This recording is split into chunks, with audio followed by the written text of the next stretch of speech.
Welcome. अस्सलाम वालेकुम। मेरा नाम नबील और उम्मीद है आप लोग खैरियत से हो। तो ये वीडियो थोड़ा सा इंट्रोडक्शन पोर्शन है। दो डिफरेंट कंपैरिजन है, दो डिफरेंट प्रोग्रामिंग लैंग्वेज के लिए, जो कि जिनकी एंड प्रोडक्ट दोनों लैंग्वेजेस की सेम है। अगर ट्रेडिंग बोर्ड्स डेवलप करने हैं, ट्रेडिंग बोर्ड्स के लिए कुछ प्लेटफॉर्म यूज़ होते हैं। ये स्टॉक और फॉरेक्स और कमोडिटीज़ की बात कर रहा हूँ, उनमें कुछ प्लेटफॉर्म यूज़ होते हैं। यहाँ तक क्रिप्टो की ट्रेडिंग का ताल्लुक है, वहाँ उनके लिए तो हम उन ब्रोकर्स की जो प्रोवाइडेड एपीआईज हैं उनको यूज़ करते हुए कस्टम बिल्ड कर सकते हैं बोर्ड को।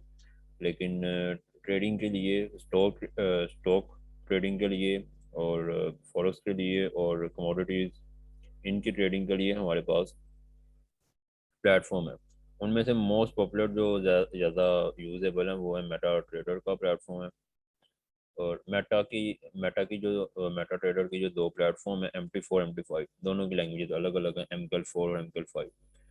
अब अगर कोई पर्सन उसको पता है कि मेटा ट्रेडर प्लेटफॉर्म क्या है और ट्रेडिंग के लिए बोट्स डेवलप करते हैं, ये प्लेटफॉर्म क्या चीज़ है, ये लैंग्वेजेस क्या है, और अगर लर्न करना चाहते हो और दो चीज़ों में कंफ्यूज हो कि हमारे पास दोनों लैंग्वेजेस हैं, MQL4 भी है, MQL5 भी है, तो मुझे लर्न कौन सी करनी चाहिए। अब यहाँ पे गौर ये करना है। अब दोनों लैंग्वेजेस का जो सिंटैक्स है वो 80% काफ़ी हद तक सेम है।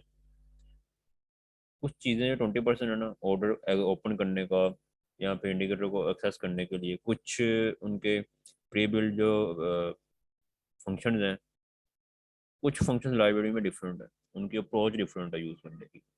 कंपनी सेम है, प्लेटफॉर्म दिखने में सेम है, लैंग्वेज का जो सिंटैक्स है, syntax wise MQL4 programming language भी सेम है, MQL5 कुछ हद तक सेम है, लेकिन कुछ चीज़ें डिफर करती हैं।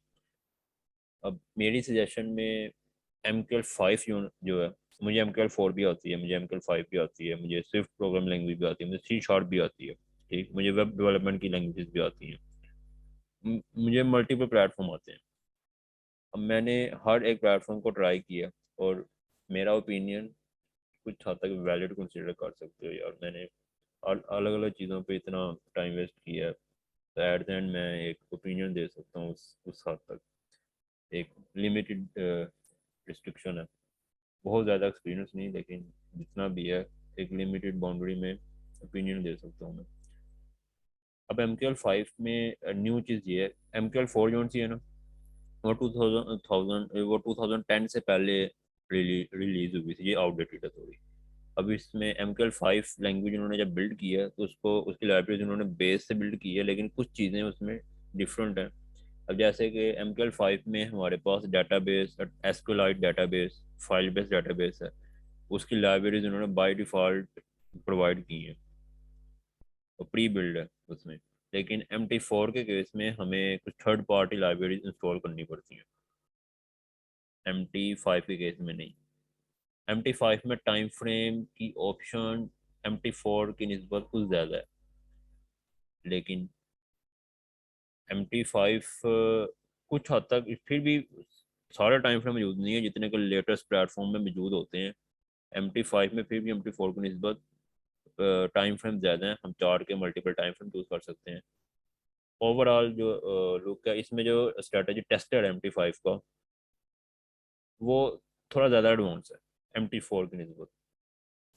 हाँ, क्योंकि जब हम MT4 का टेस्टर यूज़ करते हैं, वो क्या करता है, वो उसी सेम प्लेटफॉर्म के अंदर एक पॉपअप ओपन करता है और एक उसी सेम विंडो के अंदर ही टेस्टिंग ऑन कर देता है, उसी सेम विंडो के अंदर उसकी लाइव ट्रेडिंग भी के बोर्ड्स भी चल रहे होते हैं, और वहाँ पर स्ट्रेटेजी टेस्टर अगर आप ओपन करते हो और वो भी टेस्टिंग के लिए चार्ट यूज़ कर रहा होता है ना, वो भी उसी सेम विंडो के अंदर ही ओपन कर देता है। लेकिन MT5 क्या करता है, वो एक सेपरेट विंडो ओपन करता है। तो अगर आपने स्ट्रेटेजी टेस्टर को अनेबल किया है ना, तो वो एक कम्प्लीटली सेपरेट विंडो ओपन करता है और उसकी प्रोसेसिंग, सारा कुछ स्ट्रेटेजी टेस्टर का से रिलेटेड जितना कुछ है, तो वो आपको एक अलग विंडो में मिलता है। और लाइव जो मार्केट प्लेस है वो सेपरेट है, और स्ट्रेटेजी टेस्टर की जो विंडो है वो सेपरेट है। तो टेस्टिंग वाइज MT5 ज़्यादा बेहतर, विजुअली ज़्यादा बेहतर नज़र आता है। और लैंग्वेज में जो प्रोग्रामिंग सपोर्ट है, कुछ चीज़ें MQL5 की लेंथी हैं। अगर आपने इंडिकेटर को एक्सेस करना है प्रोग्रामिंग के थ्रू, फॉर एग्जांपल अगर आपने मूविंग एवरेज को एक्सेस करना है, ब्रिंजर बैंड को एक्सेस करना है, तो MQL5 में थोड़ी सी स्ट्रगल ज़्यादा है, नो डाउट है। मैंने अंडरस्टैंड अंडरस्टैंड करता हूँ इसको प्रोग्रामिंग पर्सपेक्टिव से। कुछ चीज़ें अच्छी हैं लेकिन कुछ चीज़ें लेंथी भी हैं, लेकिन अगर आप उसके एडवांटेजेस देखो MT5 प्लेटफॉर्म के, अगर उसके एडवांटेज वाइज देखें तो वो दो चीज़ें, लैंग्वेज की कोडिंग में थोड़ी डिफ़िकल्टी है, मैं कहता हूँ उसको ख़त्म कर लो। एम फिर भी MQL5 को लर्न करना ज़्यादा बेहतर है MQL4 से। लेकिन कुछ ब्रोकर ऐसे हैं जो कि MQL4 को प्रोवाइड करते हैं, उसमें ब्रोकर को ज़्यादा कंट्रोल है, उनके लिए ज़्यादा रिस्ट्रिक्शन नहीं है, ब्रोकर को ज़्यादा कंट्रोल है। STP ब्रोकर जो हैं वो ज़्यादा इसको यूज़ करते हैं। लेकिन जो ब्रोकर्स चाहते हैं कि ECN टाइप की सर्विस प्रोवाइड करें, MT5 को वो यूज़ कर सकते हैं, सी ट्रेडर को यूज़ कर सकते हैं, निंजा को कर सकते हैं। वो थोड़े पेड होते हैं, इनकी सर्विस ज़्यादा एक्सपेंसिव होती है। MT5 एक्सपेंसिव कैटेगरी में चला जाता है, सी ट्रेडर भी एक्सपेंसिव में चला जाता है, निंजा ट्रेडर भी एक्सपेंसिव कैटेगरी में चला जाता है, ट्रेड स्टेशन भी एक्सपेंसिव है। ये पेड है, पेड टूल्स हैं। और ट्रेडिंग व्यू भी पेड है। तो अगर MT4 MT5 का कंपैरिजन करें तो MQL5 में कुछ लाइब्रेरीज प्री बिल्ड मौजूद है, इसकी डॉक्यूमेंटेशन ज़्यादा बेटर है एज़ कम्पेयर टू MQL4 के। तो MQL5 जो सी है वो ज़्यादा बेहतर है। अब MQL4 और MQL5 से रिलेटेड ये स्क्रीन भी करूँगा मैंने। मुझे रिसेंटली रमन ने और विवेक ने इंडिया से, इन दोनों ने यूट्यूब चैनल पे कांटेक्ट किया था और इन्होंने मुझे 1-to-1 सेशन इनके साथ हमने अरेंज किया था। और हमने विवेक ने MQL5 लैंग्वेज के लिए कोई मोर देन 10 होर का डाटा है सेशन में। कोई 8 सेशन मैंने रिकॉर्ड किए हैं वहाँ पे। विवेक के मोर देन 10 होर का डाटा है, रमन के साथ भी मोर देन 15 होर का 14 होर का डाटा रिकॉर्डेड है। तो अब क्यों ना, जब मैंने ये रिकॉर्ड किया तो ये मैं अपलोड कर रहा हूँ यहाँ पे, अभी देख लो ये।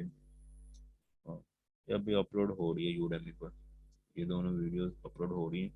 होपफुली दोनों लैंग्वेज जो सी है ना, कुछ अर्से के बाद जैसे ही मैं फ्री होता हूँ, कंटेंट थोड़ा ज़्यादा लेंथी था इसलिए वीडियो अपलोडिंग में प्रोसेसिंग भी ज़्यादा लेगा।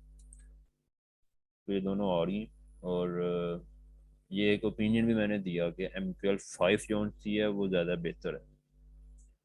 कुछ काफ़ी हद तक कोड जो है ना सिमिलर है, कुछ चीज़ें जैसे यूज़र इंटरफेस ड्रॉ करना है, चार्ट पर कुछ ड्रॉ करना है, vertical line, horizontal line, trend line draw करनी है, कुछ लिखना है।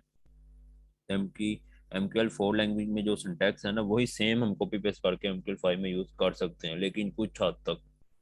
सब कुछ कॉपी पेस्ट करके नहीं यूज़ कर सकते। MQL5 में कुछ चीज़ें न्यू है लाइब्रेरी में, उसके जो कस्टम फंक्शन है। तो लेकिन अगर फीचरिस्टिक वाइज देखा जाए MQL5 ज़्यादा बेहतर है। कुछ चीज़ें MQL4 की यूजेबल है, अगर MQL5 लर्न करते हो तो एक बेटर एज है। तो एक ज़्यादा प्रॉफिटेबल सिचुएशन है MQL5 की, अगर वो सीख लेते हो वो ज़्यादा बेहतर है। वहाँ पे डेटाबेस भी मौजूद है, वहाँ पे ज़्यादा चीज़ें कंट्रोलेबल हैं। लेकिन MQL4 में नहीं है। लेकिन अगर MQL5 सीख लेते हो तो MT4 के ऊपर MQL4 को लर्न करने में कोई लेंथ ही नहीं है, बस 3-4 दिन मजीद लगेंगे। और अगर एक लैंग्वेज सीख लिया तो दूसरी लैंग्वेज में शिफ्ट करना कोई मुश्किल नहीं है, ईजी है, क्योंकि उनके अप्रोच सिमिलर है कुछ हद तक। होपफुली अगर वीडियो अच्छी लगे तो दिल में याद रखना। इंशाल्लाह नेक्स्ट वीडियो में किसी दूसरे टॉपिक के साथ दोबारा दोबारा मिलेंगे। खुदा हाफिज़।